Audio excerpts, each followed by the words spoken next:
ಹೌದು, ಚಿಕ್ಕಬಳ್ಳಾಪುರದಲ್ಲಿ ಅರಣ್ಯ ಇಲಾಖೆ ವಿರುದ್ಧ ಪರಿಸರ ಪ್ರೇಮಿಗಳು ಹಾಗೂ ಸಾರ್ವಜನಿಕರು ತೀವ್ರ ಆಕ್ರೋಶ ವ್ಯಕ್ತಪಡಿಸುತ್ತಿದ್ದಾರೆ. ನೂರಾರು ವರ್ಷಗಳ ಇತಿಹಾಸ ಹೊಂದಿರುವ ಮರಗಳ ಕಡಿತಕ್ಕೆ ಅನುಮತಿ ನೀಡಿರುವುದೇ ವಿವಾದಕ್ಕೆ ಕಾರಣವಾಗಿದೆ. ಒಂದೆಡೆ ಹೆಚ್ಚುವರಿ ಜಿಲ್ಲಾ ಮತ್ತು ಸತ್ರ ನ್ಯಾಯಾಧೀಶರು 5 ಲಕ್ಷ ಸಸಿ ನೆಡುವ ಅಭಿಯಾನ ನಡೆಯುತ್ತಿದ್ದರೆ, ಮತ್ತೊಂದೆಡೆ ಪರಿಸರ ಸಂರಕ್ಷಣೆಗೆ ಪ್ರಮುಖವಾದ ಬೃಹತ್ ಮರಗಳನ್ನೇ ತೆರವುಗೊಳಿಸಲಾಗುತ್ತಿದೆ. ಚಿಕ್ಕಬಳ್ಳಾಪುರ ನಗರದಿಂದ ಮುಷ್ಟೂರು ಗ್ರಾಮಕ್ಕೆ ತೆರಳುವ ರಸ್ತೆಯ ಪಕ್ಕದಲ್ಲೇ ಇರುವ ಬೃಹತ್ ಆಲದ ಮರದ ಪಕ್ಕದಲ್ಲಿ ಖಾಸಗಿ ಬಡಾವಣೆ ಆಗಿದ್ದು, ಅದಕ್ಕೆ ಅನುಕೂಲ ಮಾಡಿಕೊಡುವ ಉದ್ದೇಶದಿಂದಲೇ ಈ ಮರಗಳ ಕಡಿತಕ್ಕೆ ಅವಕಾಶ ನೀಡಲಾಗಿದೆ ಎಂಬ ಆರೋಪವು ಕೇಳಿಬಂದಿದೆ. ಇನ್ನು ಕಡಿತಗೊಳಿಸಲು ಮುಂದಾಗಿದ್ದ ಆಲದ ಮರಗಳು ರಸ್ತೆ ಅಗಲೀಕರಣ ಅಥವಾ ಸಾರ್ವಜನಿಕ ಸುರಕ್ಷತೆಗೆ ಅಡ್ಡಿಯಾಗಿರಲಿಲ್ಲ. ಹಾಗಿದ್ದರೂ ಮರಗಳ ತೆರವಿಗೆ ಅರಣ್ಯ ಇಲಾಖೆ ಅನುಮತಿ ನೀಡಿರುವುದೇಕೆ ಎಂಬ ಪ್ರಶ್ನೆಯನ್ನ ಪರಿಸರ ಹೋರಾಟಗಾರರು ಮುಂದಿಟ್ಟಿದ್ದಾರೆ. ಮರ ಕಡಿಯುವ ವಿಚಾರ ತಿಳಿಯುತ್ತಿದ್ದಂತೆ ಸ್ಥಳಕ್ಕೆ ಧಾವಿಸಿದ ನಾಗರಿಕರು ಹಾಗೂ ಪರಿಸರ ಪ್ರೇಮಿಗಳು ಕಾರ್ಯಾಚರಣೆಯನ್ನ ಪ್ರಶ್ನಿಸಿ ಆಕ್ರೋಶ ವ್ಯಕ್ತಪಡಿಸಿದ್ದಾರೆ. ಬೆಳಗ್ಗೆನೆ ಈ ಒಂದು ದೈತ್ಯಾಕಾರವಾದಂತಹ ಮರನ ಒಡೆಯಕ್ಕೆ ಬಂದಿದ್ದಾರೆ. ಯಾರೋ ಶಫೀವುಲ್ಲಾ ಅನ್ನುವಂಥ ವ್ಯಕ್ತಿ ಮರನ ಹೊಡಿತಿದ್ರು. ಯಾಕಪ್ಪ ಮರ ಕಡಿತಿದ್ದೀರಾ ಅಂತ ಕೇಳಿದಾಗ, ಇಲ್ಲ ನಾವು ಟೆಂಡರಲ್ಲಿ ಆಕ್ಷನಲ್ಲಿ ತೊಗೊಂಡಿದ್ದೀವಿ ಮರನ ಅಂತ ಯಾವುದೋ ಒಂದು ಟೆಂಡರ್ ಆರ್ಡರ್ ತೋರಿಸ್ದ ಆ ವ್ಯಕ್ತಿ. ಸರಿ, ಆ ಆರ್ಡ್ರಲ್ಲಿ ನೋಡಿದ್ರೆ ಈ ಮರನ ಏನಕ್ಕೋಸ್ಕರ ಹೊಡಿಯಕ್ಕೆ ಕೊಟ್ಟಿದ್ದೀವಿ ಅಂತ ಪರ್ಮಿಷನ್ ಅದರಲ್ಲಿ ಇಲ್ಲ. ಯಾವ ಉದ್ದೇಶಕ್ಕೋಸ್ಕರ ಈ ಮರನ ಹೊಡಿಬೇಕು ಅನ್ನೋದಕ್ಕೋಸ್ಕರ ಯಾವುದೇ ಲೆಟ್ರ್ ಇಲ್ಲ. ಅದಕ್ಕೆ ಆರ್ಡರ್ ಕೊಟ್ಟಿದ್ದಾರೆ, ಏನು ಅಂದರೆ ಟೆಂಡರ್ ಮಾಡಿ ಈ ಟೆಂಡರಲ್ಲಿ ಈ ಮರಗಳು ನಿಮ್ಗಾಗಿದೆ 20,000ಕ್ಕೆ ಇದನ್ನು ನೀವು ಕಡ್ಕೋಬೋದು ಅನ್ನೋದು ಕೊಟ್ಟಿದ್ದಾರೆ. ಸರಿ, ಈ ಮರನ ಹೊಡಿಬಾರ್ದು ಅಂತೇಳಿ, ಇದು ತುಂಬ ನೂರಾರು ವರ್ಷಗಳ ಮರ, ಇನ್ನೊಂದು ಮರ ಬೆಳೆಸಬೇಕಾದ್ರೆ ತುಂಬ ಕಷ್ಟ ಅಂತೇಳಿ ಅದನ್ನು ಕೆಲಸನ ನಿಲ್ಲಿಸಿ ಅಲ್ಲಿ ಸಂಬಂಧಪಟ್ಟಂಥ ಒಂದು ಫಾರೆಸ್ಟ್ ಡಿಪಾರ್ಟ್ಮೆಂಟ್ನವ್ರಿಗೆ ಮಾತನಾಡಿದಾಗ ಅವ್ರು ಹೇಳೋದೇನು ಅಂತಂದರೆ, ಅಲ್ಲಿನ ನಾಗರಿಕರು ಯಾರೋ ಕಂಪ್ಲೇಂಟ್ ಕೊಟ್ಟಿರ್ತಾರೆ, ಸರ್ ಈ ಮರದಿಂದ ತೊಂದರೆ ಆಗ್ತಾ ಇದೆ ಅಂತ, ಅದಕ್ಕೋಸ್ಕರ ತೆಗೆದಿರ್ತೀವಿ ಅಂತ ಹೇಳಿದ್ರು. ಆದರೆ ನಾನು ಇಲ್ಲೇ ಹುಟ್ಟಿ ಬೆಳೆದಿರೋದ್ರಿಂದ 35 ವರ್ಷ 36 ವರ್ಷದಿಂದ ಈ ಮರದಿಂದ ಇಲ್ಲಿವರೆಗೂ ಇವತ್ತಿನವರೆಗೂ ಯಾವುದೇ ಅವಘಡಗಳಾಗಿಲ್ಲ, ಯಾರಿಗೂ ತೊಂದರೆಗಳಾಗಿಲ್ಲ. ಆದರೆ ಇಂಥ ದೊಡ್ಡ ಮರನ ಯಾರೋ ಸ್ವಾರ್ಥಕ್ಕೆ, ಇಲ್ಲಿನ ಜಾಗದವರೋ ಅಥವಾ ಇಲ್ಲಿನ ಲೇಔಟ್ಗೆ ಸಂಬಂಧಪಟ್ಟಿರೋರೋ ಯಾರೋ ಒಂದು ಸ್ವಾರ್ಥಕ್ಕೆ ಇಷ್ಟು ದೊಡ್ಡ ಮರನ ಕಡಿಸೋಕ್ಕೆ ಮುಂದಾಗಿದ್ದಾರೆ. ಇದು ಆಗಬಾರ್ದು ಅಂತ ಈ ಸದ್ಯಕ್ಕಂತೂ ತಡೆದು ನಿಲ್ಸಿದ್ದೀವಿ.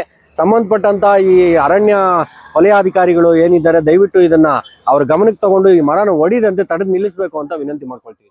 ಇನ್ನು ಅರಣ್ಯ ಇಲಾಖೆ ಅಧಿಕಾರಿಗಳು ಖಾಸಗಿ ಲೇಔಟ್ ಮಾಲೀಕರ ಜೊತೆ ಕೈ ಜೋಡಿಸಿರುವ ಅನುಮಾನ ವ್ಯಕ್ತಪಡಿಸಿರುವ ಸಾರ್ವಜನಿಕರು ಅಧಿಕಾರಿಗಳ ವಿರುದ್ಧ ಕ್ರಮ ಕೈಗೊಳ್ಳಬೇಕು ಹಾಗೂ ಮರಗಳ ಕಡಿತಕ್ಕೆ ನೀಡಿರುವ ಅನುಮತಿಯ ಕುರಿತು ಸಮಗ್ರ ತನಿಖೆ ನಡೆಸಬೇಕು ಎಂದು ಸಾರ್ವಜನಿಕರು ಒತ್ತಾಯಿಸಿದ್ದಾರೆ. ಪರಿಸರ ಸಂರಕ್ಷಣೆಯ ಜವಾಬ್ದಾರಿ ಹೊತ್ತ ಇಲಾಖೆಯೇ ಮರಗಳ ನಾಶಕ್ಕೆ ಕಾರಣವಾಗುತ್ತಿದೆ ಎಂಬ ಆಕ್ರೋಶ ಈಗ ನಗರದಲ್ಲಿ ವ್ಯಾಪಕ ಚರ್ಚೆಗೆ ಕಾರಣವಾಗಿದೆ. ಸಾರ್ವಜನಿಕ ನೆರಳು ಕೊಡುವಂತ ಮರ ಪುಣ್ಯಾತ್ಮರು ಯಾರೋ ಸುಮಾರು 300-200 ವರ್ಷಗಳ ಹಿಂದೆ ಹಾಕಿದ್ರು, ಅದು ನೆರಳು ಕೊಡ್ತಾ ಇತ್ತು. ಇವತ್ತು ಸ್ವಾರ್ಥಕ್ಕಾಗಿ ನೋಡಿ ಎಲ್ಲ ಒಡೆದು ನೋಡಿ, ಆ ಕಡೆ ಎಲ್ಲ ಕಂಪ್ಲೀಟ್ ಎಲ್ಲ ಹೊಡೆದಿದ್ದಾರೆ. ಅಲ್ಲೊಂದು ಮರ ಕಾಣಿಸ್ತಾ ಇದೆ ನೋಡ್ರಿ, ಅದು ಒಣಗೋಗಿದೆ. ಆ ಮರಕ್ಕೆ ನಾನು ಸುಮಾರು 4 ವರ್ಷದಿಂದ ಒದ್ದಾಡ್ತಾ ಇದ್ದೀನಿ. ಫಾರೆಸ್ಟ್ ಡಿಪಾರ್ಟ್ಮೆಂಟ್ ಅವ್ರಿಗೆ, KEB ಅವ್ರಿಗೆ, ನಮ್ಮ ಮುನ್ಸಿಪಾಲ್ಟಿ ಅವ್ರಿಗೆ ಎಲ್ಲರಿಗೂ ಹೇಳಿದ್ದೀನಿ. ಅದ್ರ ಕಡೆ ಗಮನ ಇಲ್ಲ. ಆದರೆ ಇಲ್ಲಿ ನೂರಾರು ವರ್ಷದ್ದು ಮರ, ಹಸಿರು ಮರ, ದೊಡ್ಡ ಮರ, ಆಲದ ಮರ ನೋಡಿ ಹೇಗಿದೆ, ಇದನ್ನು ಹೊಡಿತಾವ್ರೆ. ಇದು ನಮ್ಮ ಇದಕ್ಕೆ ಸಂಬಂಧಪಟ್ಟಂಥ ಅಧಿಕಾರಿಗಳು ಏನೂ ನೋಡೋದಿಲ್ಲ. ಒಣಗಿರೋದನ್ನ ನೋಡಿಯಲ್ಲ, ಚೆನ್ನಾಗಿರೋದನ್ನ ಹಾಳು ಮಾಡ್ತಾ ಇದೆ. 10 ಜನಕ್ಕೆ ನೆರಳು ಕೊಡೋ ಮರ ಹಾಕಕ್ಕಂತೂ ಆಗಲ್ಲ. ಬೆಳೆದಿರೋರು ಯಾರೋ ಪುಣ್ಯಾತ್ಮರು ಹಾಕಿ ಬೆಳೆಸಿರ್ತಕ್ಕಂಥ ಮರವನ್ನ ಇವತ್ತು ನೋಡಿ ಎಷ್ಟೋ ದೊಡ್ಡ ಪ್ರೇಮಿಗಳನ್ನೆಲ್ಲ ಹೊಡೆದಾಕಿದ್ದಾರೆ. ಇನ್ನು ಈ ಆಲದ ಮರದಿಂದ ಬರುವ ಉತ್ತಮ ಆಮ್ಲಜನಕದಿಂದ ಸಾವಿರಾರು ಜನ ಶುದ್ಧವಾದ ಗಾಳಿಯಿಂದ ಉಸಿರಾಟ ನಡೆಸುತ್ತಿದ್ದಾರೆ. ಆದರೆ ಇದ್ದಕ್ಕಿದ್ದಂತೆ ಲೇಔಟ್ ಉದ್ಧಾರಕ್ಕಾಗಿ ಅರಣ್ಯ ಇಲಾಖೆಯ ಅಧಿಕಾರಿಗಳು ಕೈಜೋಡಿಸಿ ಮರ ತೆರವಿಗೆ ಅನುಮತಿ ನೀಡಿರುವುದು ಖಂಡನೀಯ. ಇದರ ಕುರಿತು ಸುದ್ದಿ ಮಾಡಲು ಹೋದ ಮಾಧ್ಯಮದವರ ಮೇಲೆಯೇ ಲೇಔಟ್ ಮಾಲೀಕನ ಸಂಬಂಧಿ ಮರ ಕಡಿಯುವಂತೆ ದೋಂಡ ವರ್ತನೆ ಮಾಡಿರುವುದು ಎಷ್ಟರ ಮಟ್ಟಿಗೆ ಸರಿ?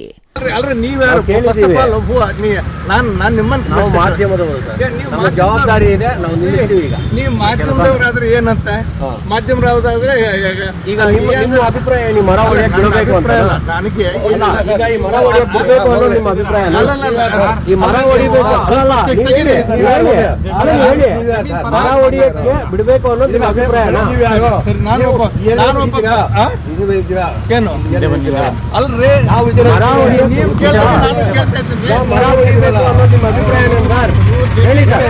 ಸರ್, ಈಗ ಮರದಿಂದ ತೊಂದರೆ ಯಾರಿಗಾಗಿದೆ ಸರ್? ಹಲೋ ಸರ್, ಹೇಳಿ. ಈಗ ಮರ ಹೊಡಿಬೇಕು ಅನ್ನೋದು ನಿಮ್ಮ ಅಭಿಪ್ರಾಯನಾ? ಯಾರು? ನಿಮ್ಮ ನನಗೆ ಅಭಿಪ್ರಾಯ ಅಲ್ರಿ, ಹೊಡೆದ್ರಿ ಯಾಕೆ ಹೊಡಿಬೇಕು? ಯಾರು ಆ ಮರನ ಯಾಕೆ ಹೊಡಿಬೇಕು? ಅಲ್ಲ ಫಾರೆಸ್ಟ್ ಅವ್ರು ಪರ್ಮಿಷನ್ ಕೊಟ್ಟಿದ್ದಾರೆ ಅಂದ್ರೆ ಹಂಗಾರ ಮರ ಹೊಡಿಬೋದಾ? ಅಲ್ರಿ ನಾನು ಇಲ್ಲಿರೋ ಸಾರ್ವಜನಿಕರು ಯಾರಾದ್ರೂ ಅದಕ್ಕೆ ಅವಾರ್ಡ್ ಕೊಟ್ಟಿದ್ದಾರಾ? ಸಾರ್ವಜನಿಕ ಕರೆಸಿ ಯಾರು? ನಾವೇ. ನಾನೇ ಹೇಳ್ತೀನಿ, ವರ್ಷದಿಂದ ಇಲ್ಲೇ ಇರೋದು. ಪಕ್ಕದಲ್ಲೇ ನನ್ನ ಮನೆ ಇರೋದು. ಪಕ್ಕದಲ್ಲೇ ನನ್ನ ಮನೆ ಇರೋದ್ರಿ. ಯಜಮಾನ್ರೆ, ಎಲ್ಲ ಪಕ್ಕದಲ್ಲೇ ನನ್ನ ಮನೆ ಇರೋದ್ರಿ. ನಿಮ್ಮ ಮನೆ ಮೇಲೆ ಏನಾದ್ರು ತೊಂದರೆ ಆಗಿದೆಯಾ? ಇಲ್ಲ, ಅದಕ್ಕೆ ಹೇಳ್ತಾ ಇರೋದು. ತೊಂದರೆ ಆಗಿಲ್ಲ, ಅದಕ್ಕೆ ಹೇಳ್ತಾ ಇರೋದು. ಜಮೀನು ಅವ್ರ ಸ್ವಂತ ಜಾಗದಲ್ಲಿ ಇದೆಯಾ? ರೋಡ್ ಅಲ್ವಾ ಅದು? ಮರ ಇರೋದು ರೋಡ್ ಮರ ನೀವು ಹೆಂಗ್ ತೆಗಿತೀರಾ? ಮರ ಇರೋದು ಫಾರೆಸ್ಟ್ ಡಿಪಾರ್ಟ್ಮೆಂಟ್ ರೋಡ್ ಮರ ನೀವು ಒಂದು ಕೆಲಸ ಹೆಂಗ್ ತೆಗಿತೀರಾ? ಅಲ್ಲಪ್ಪ, ನೀವು ಒಂದು ಕೆಲಸ ಮಾಡಿ. ಇವಾಗ ಬೇರೆ ಮರಗಳು ತೆಗಿಯೋದಕ್ಕೆ ಫಾರೆಸ್ಟ್ ಪರ್ಮಿಷನ್ ಇಲ್ಲದೆ ತೆಗಿಯೋಕ್ಕಾಗುತ್ತಾ? ಅನಿವಾರ್ಯ ಇದ್ದಾಗ ಮಾತ್ರ ತೆಗಿಬೋದು. ಯಾವ್ದು? ತೆಗಿಯಂಗಿಲ್ವಲ್ಲ. ನನ್ಗೆ ಅರ್ಥ ಅಲ್ಲ. ಅನಿವಾರ್ಯ ಇದ್ದಾಗಲೇ ಅವರು ಪರ್ಮಿಷನ್ ಅನಿವಾರ್ಯ ಇಲ್ವಲ್ಲ ಇದು? ಯಾವುದು?